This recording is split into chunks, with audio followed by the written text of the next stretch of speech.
یہ 10 نام والے لڑکے کبھی بھی کامیابی حاصل نہیں کر پاتے، بلکہ ہمیشہ ناکامی کے دلدل میں دسے رہتے ہیں۔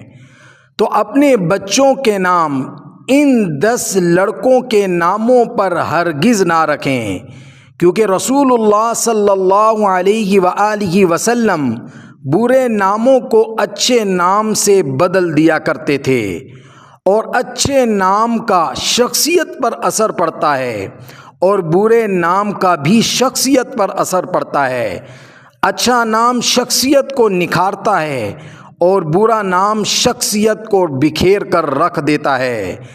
وہ 10 نام جو آپ کے بچوں میں سے اگر کسی کا ہے، یا بڑوں میں سے کسی کا ہے، یا لڑکوں میں سے کسی کا ہے، تو لہٰذا وہ جلد از جلد اپنے بچوں کے نام بدل دیں۔ ان کی جگہ انبیاء کرام علیہ الصلاۃ والسلام کے ناموں میں سے کوئی ایک نام رکھ لیں، یا صحابہ کرام رضوان اللہ تعالی عنہم اجمعین کے ناموں میں سے کوئی نام رکھ لیں، لیکن یہ 10 نام اپنے بچوں کے ہرگز نہ رکھیں۔ وہ 10 نام کون سے ہیں؟ نمبر 1، ذوحان۔ اس کا عربی گرامر میں کوئی معنی نہیں اور کوئی مطلب نہیں، لہٰذا اپنے بچے کا نام ذوحان نہ رکھیں۔ اگر کسی کا نام ہے تو اسے بدل دیں۔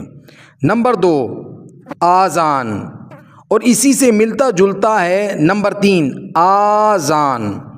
یہ دونوں نام بھی اپنے بچوں کے ہرگز نہ رکھیں۔ آذان کے معنی ہیں اعلان کرنا، اور آذان کے معنی ہے، یہ اذن کی جمع ہے، اس کے معنی ڈھیر سارے کان۔ آذان اور آذان نام والے بچے لوگوں کے کاموں میں رکاوٹ ڈالتے ہیں، لہٰذا یہ 2 نام رکھنا بھی ٹھیک نہیں ہے۔ لہٰذا اپنے بچوں کے نام اگر کسی نے آذان یا آذان رکھا ہوا ہے تو وہ اس کو بدل دے کسی اور نام کے ساتھ۔ نمبر 4، آریان۔ اس کا بھی کوئی معنی نہیں، کوئی مطلب نہیں، لہٰذا یہ نام بھی اگر کسی بچے کا رکھا ہوا ہے اس کے والدین کی طرف سے تو اس کو فوراً بدل دے۔ نمبر 5، بالاج۔ آج کل یہ نام بہت چل رہا ہے، کیونکہ ڈراموں اور فلموں میں یہ نام چل رہا ہے تو لوگ بھی اس کو رکھنے پڑ گئے ہیں، لہٰذا اس کا معنی ہے چٹائی۔ تو یہ کیا معنی ہوا؟ تو لہٰذا اپنے بچوں کا نام بالاج نہ رکھیں۔ اگر کسی بچے کا نام بالاج ہے تو اسے فوراً بدل دیں۔ 6واں نام ہے زیان۔ اس کے معنی ہیں نقصان کے، تو لہٰذا یہ نام بھی اپنے بچوں کا نہ رکھیں۔ اگر کسی بچے کا نام زیان ہے تو اس کو فوراً بدل دیں۔ 7واں نام ہے شایان۔ یہ معنی بھی، اس کے معنی بھی ٹھیک نہیں ہے، کیونکہ یہ مہمل ہے، یہ دوسرے لفظ کے ساتھ مل کر آئے گا، تو لہٰذا شایان نام بھی رکھنا ٹھیک نہیں ہے۔ 8واں نام ہے شہریز۔ اس کے معنی بھی ٹھیک نہیں ہے، یہ بھی نہ رکھا جائے۔ اس کے معنی آتے ہیں بادشاہ بنانے والا یا بادشاہ دینے والا، لہٰذا یہ فارسی نام ہے تو اس کو بھی رکھنا ٹھیک نہیں ہے۔ اگر شہریز کسی نے اپنا نام رکھا ہوا ہے اور اس کے والدین نے اس بچے کا نام رکھا ہوا ہے تو اس نام کو کسی انبیاء کرام علیہ الصلاۃ والسلام کے ناموں کے ساتھ بدل دیا جائے، یا صحابہ کرام رضوان اللہ تعالی عنہم اجمعین کے ناموں کے ساتھ بدل دیا جائے۔ اور 9واں نام ہے آئزل۔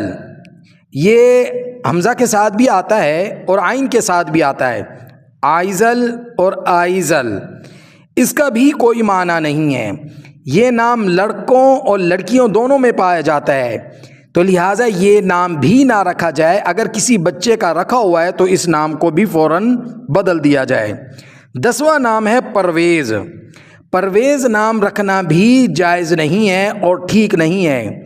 معنی کے اعتبار سے تو اس کا معنی ٹھیک ہے، پرویز کا معنی ہے عزت والا، مالدار، لیکن یہ کیوں رکھنا ٹھیک نہیں ہے؟ اس کے پیچھے ایک وجہ ہے کہ ایران کے بادشاہ کا لقب تھا پرویز، اس کے پاس رسول اللہ صلی اللہ علیہ وسلم نے خط بھیجا تھا دعوت کے لیے، تو اس نے پیارے کریم آقا کے خط کو پھاڑ دیا تھا، شہید کر دیا تھا۔ اس وجہ سے پرویز نام رکھنا بھی درست نہیں ہے۔ اگر کسی بچے کا نام پرویز ہے، کسی بڑے کا نام پرویز ہے، تو وہ فوراً نام کو بدل کر کوئی اور نام انبیاء کرام علیہ الصلاۃ والسلام کے ناموں پر کسی نام کو لے لے، یا صحابہ کرام رضوان اللہ تعالی عنہم اجمعین میں سے کسی کے ناموں پر کوئی نام لے لے۔ تو یہ 10 نام ہرگز اپنے بچوں کے نہ رکھیں۔